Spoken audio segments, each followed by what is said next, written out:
Have you ever watched a truly great athlete and just wondered, what separates them from everyone else?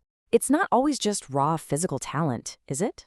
Well, today we're going deep into the psychology of a champion. We're going to unpack that complex engine of motivation that fuels their success and sometimes, tragically, their downfall.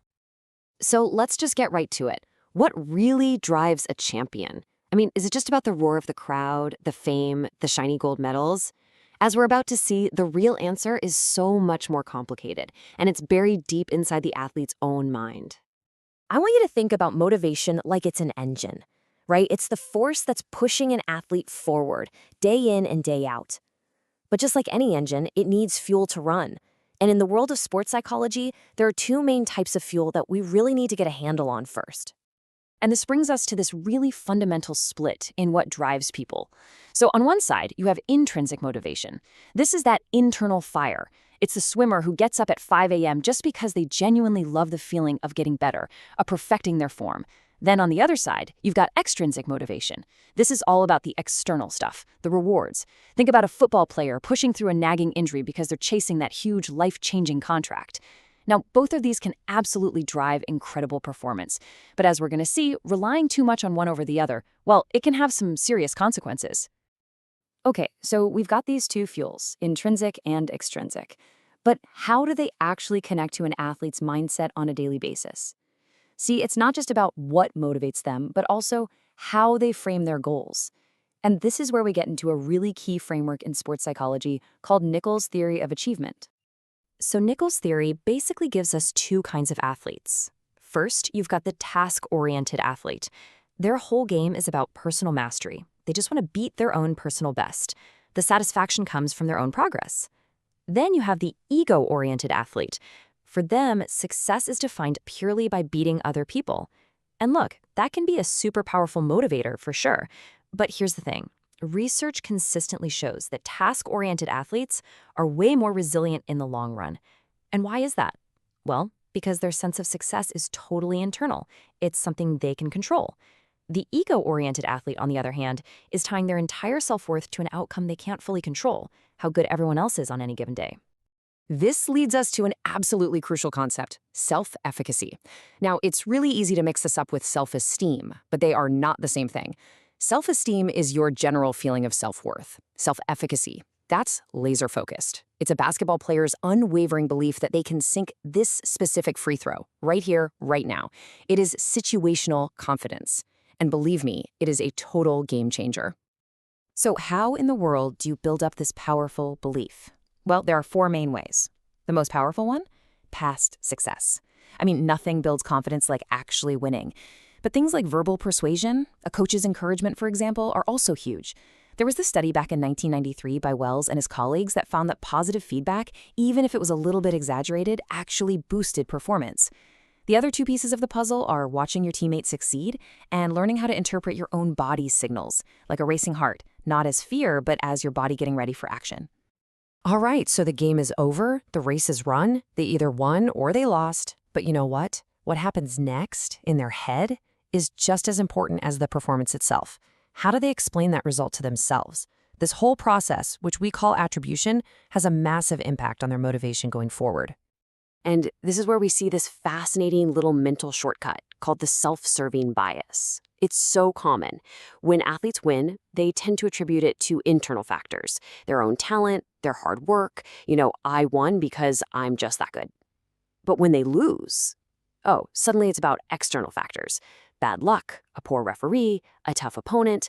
I only lost because the ref made a terrible call. For coaches, understanding and sometimes even helping athletes retrain these thought patterns is absolutely key.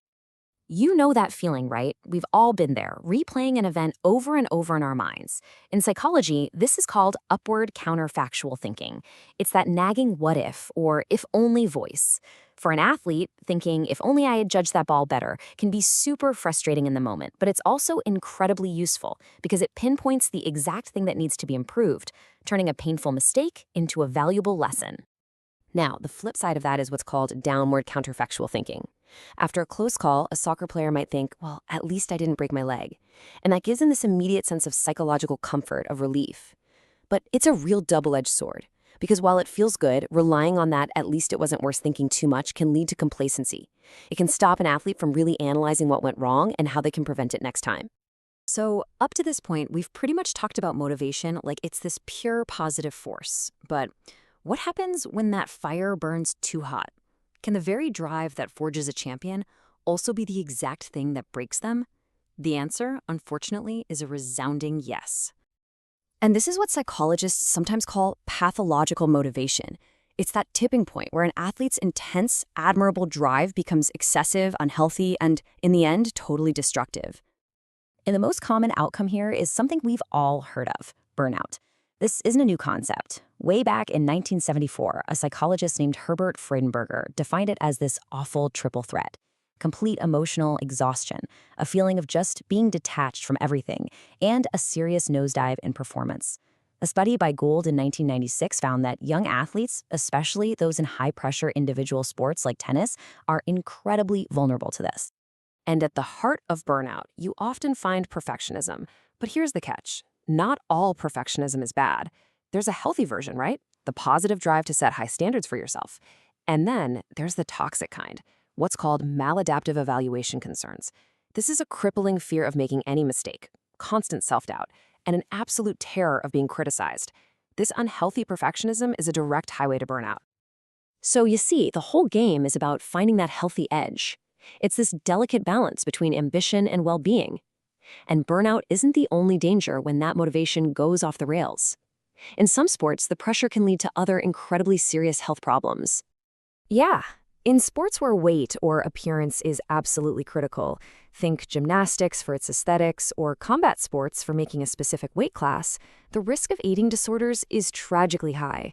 Surveys have shown that body dissatisfaction is rampant, and what's really scary is that often, coaches completely fail to recognize the early warning signs. And really, if there's one thing to take away from all this, it's that motivation is a powerful, double-edged sword. The exact same internal fire that can propel an athlete to the very top of the podium can, if it's left unchecked and unbalanced, lead straight to exhaustion, illness, and heartbreak. It has to be wielded with incredible care and self-awareness. So, I'll just leave you with this one last thought to chew on. After looking at everything from self-belief to how we explain our failures to the very real risks of burnout, is it possible that for every single athlete out there, their greatest, most difficult opponent isn't across the net or on the other side of the field, but is actually the one right inside their own head?